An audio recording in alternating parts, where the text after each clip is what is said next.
Hello, I'm Sophia. I'm here to introduce you to AP-SH50 Smart Hub beacon function with a wired alarm device.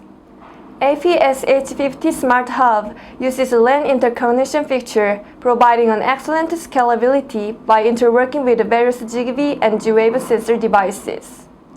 AP-SH50 application software for smartphone and smartpad will help to connect to various ZigBee and Z-웨이브 based sensors such as light switches, motion sensors, and other wired devices also. At this time, I will show you AP-SH50 beacon function with a wired alarm device. This beacon function will alarm to you when emergency situation is occurred, like a smoke detector unwanted motion detect.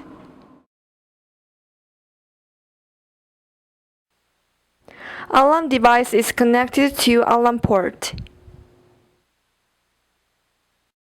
If you set I'm stay or I'm away mode, and the motion sensor mode will be changed to security mode. If unwanted motion is detected while security mode, then you can hear the alarm sound by wired alarm device. If you want to off the alarm, then go to the security and safety menu and set clear all alarm. Then alarm sound goes off.